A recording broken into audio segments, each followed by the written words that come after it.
नमस्कार, आप देख रहे हैं सत्य भारत 24 और मैं हूं आपके साथ अमन चौधरी। वक्त हो चला है रूट पॉलिटिक्स के दूसरे एपिसोड का। रूट पॉलिटिक्स एक ऐसा प्रोग्राम जो जनता के नेता को जनता से जोड़ता है। जी हां, हमारा मानना है कि लोकल लीडर ही जनता का असली नेता होता है, क्योंकि लोकल नेता हमेशा जनता के बीच रहता है, जनता की समस्याओं को सुनता है और उनका समाधान करता है। इसी कड़ी में आज हमारे साथ हैं पार्षद पति फिरसाद चौधरी गरिमा गार्डन से। बहुत बहुत स्वागत है सर आपका सत्य भारत 24 में। थैंक यू अमन भाई, काफी अच्छा लगा आप आए यहाँ पे और आपने हमारा इंटरव्यू लेना शुरू करा। काफी अच्छा लगा आपसे मिलकर। सबसे पहले सर हम जानना चाहेंगे कि आप अपनी जर्नी के बारे में हमारे व्यूवर्स को बताएं। जी मैं बिल्कुल बताना चाहूंगा। जब हमारी जर्नी शुरू हुई थी तो शुरुआत जो हमने इलेक्शन की करी थी, तो हमने सोचा हम जनता के बीच जाएंगे, किस मुद्दे को लेके जाएंगे, किस मुद्दे पर हम जो है वोट मांगेंगे। तो हमने उससे पहले पिछले 5 साल हमने वर्क किया और 5 साल तक हमने लोगों को जो है तकरीबन 100 हमने सिलेंडर दिलवाए महिलाओं को, उनके घर घर जाके। उसके बाद तकरीबन 1 किलोमीटर लंबा रोड जो कि 30 से 40 लाख रुपए की लागत में बना, इकबाल कॉलोनी से लेके पसुंडा तक आरसीसी का रोड और नाली का काम हमने कराया। उससे अलग हम जनता के बीच में गए और जनता की जो समस्या थी उनका हमने समाधान करना चाहा। जी पहली बार अपने अपने पॉलिटिकल जो करियर आपका रहा उसकी शुरुआत कैसे की? आखिर क्या सोचा आपने कि आपको पॉलिटिक्स में क्यों आना चाहिए? कोई कारण रहा होगा, कोई रीजन रहा होगा कि इस वजह से मुझे पॉलिटिक्स ज्वाइन करनी चाहिए। जी हाँ, बिल्कुल रीजन रहा, क्योंकि मैं आपको बताना चाहूंगा हमारे जो आदर्श रहे, हमारे बड़े भाई रहे शमशाद चौधरी, वो विधायक का चुनाव 2002 में लड़े और उन्हीं के हमने उन्हें चुनाव लड़वाने में उन्हें इसका सहयोग करा, उनके साथ घूमे, गांव गांव हम जाते थे, वोट मांगते, तो काफी एक्सपीरियंस हुआ उस चीज से। तो हमें लगा कि बड़े भाई राजनीति कर रहे हैं तो एक बेस मिला और हमने भी राजनीति करना चाहा। तो यानी आप अपने बड़े भाई की वजह से राजनीति में कदम रख पाए। जी ये सच है। एक सबसे बड़ी समस्या, जी क्योंकि आप एक लोकल लीडर हैं जो लोगों को आती है योजनाओं को लेने में, जी या फिर अगर आप देखें राशन जो आवंटित होता है, जो बढ़ता है, जी वो लोगों तक सही ढंग से नहीं पहुंच पाता। जी आपने उसमें कितना बदलाव किया है? देखिए मैं आपको बताना चाहूंगा, जो राशन का काम है ये हमारे केंद्र सरकार के अधीन है और इसमें ये सारा ही ऑनलाइन है। पहले जो था इसमें सरकार ने ही काफी सुधार करा है। पहले इसका सिस्टम कुछ और था, पहले ऑनलाइन नहीं था, अब ऑनलाइन है और सभी लोगों को अच्छे से राशन मिलता है। जिस पर राशन कार्ड है उन सभी लोगों को जो है राशन मिलता है। नहीं, आज भी ऑनलाइन होने के बाद भी बहुत से ऐसे इलाके जो हमने कवर किए, जहां हमने लोगों की समस्याओं को जाना।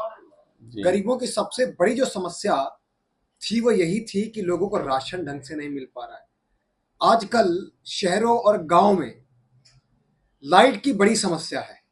लोकल रिप्रेजेंटेटिव नदारत हैं समाधान करने में। इस पर आपने क्या एक्शन लिया अपने शहर को लेकर के?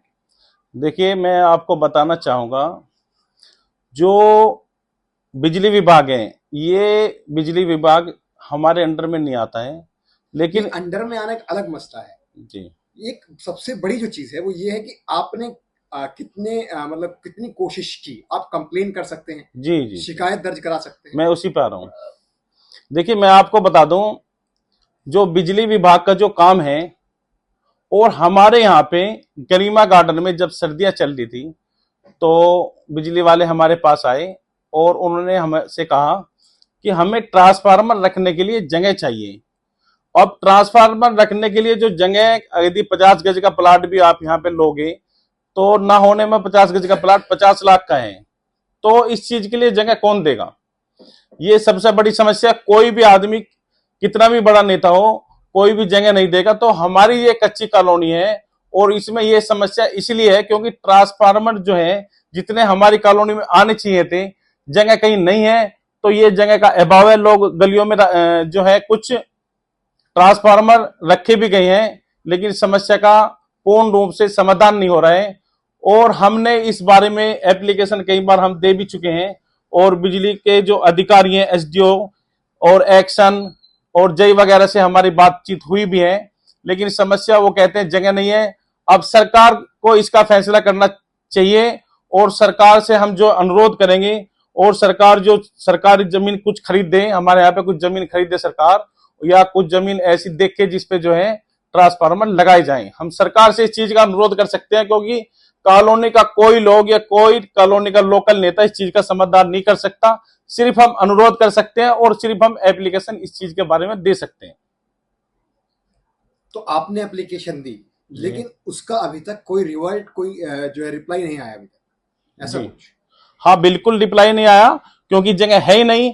ये तो मैं आपके माध्यम से कहना चाहूंगा कि आप सरकार तक, केंद्र सरकार तक, मान्यवर जो हमारे मुख्यमंत्री हैं योगी आदित्यनाथ जी तक ये बात पहुंचाएं, और आपके माध्यम से बात जो है केंद्र सरकार तक ये पहुंचे, क्योंकि हमारे यहाँ उत्तर प्रदेश में खासकर कच्ची कॉलोनी में ये समस्या बनी हुई है। तो इस कॉलोनी के डेवलपमेंट में और ऐसी क्या चीजें रही जो आपने अब तक, कितने समय का आपका कार्यकाल हो चुका है?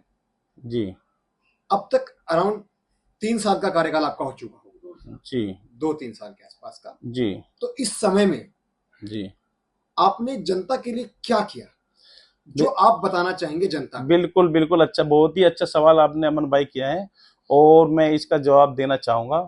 देखिए, मैं आपको बता दूं, हमारी जो कॉलोनी है गरिमा गार्डन, सबसे पहले जो हमारा मुद्दा ये था कि इस कॉलोनी को अच्छी बनाना, और हमारा मुद्दा था कि हम सबसे पहले जो पार्षद बनेंगे तो खजूर के पेड़ हम सबसे पहले अपनी कॉलोनी के अंदर लगवाएंगे।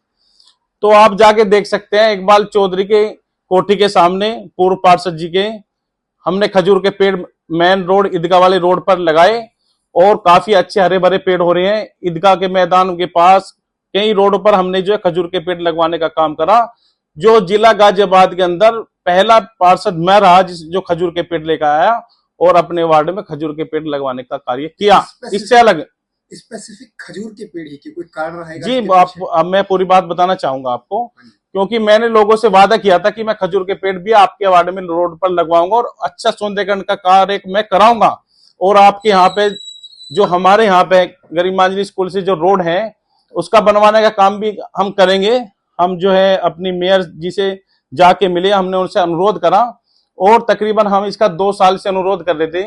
2 साल से एप्लीकेशन रोड की हम दे रहे थे, और हमारा जो है तकरीबन 2 करोड़ रुपए का काम, गरीब स्कूल, पक्के नालों का काम और पक्के रोड पास करवाने का काम हमने करा।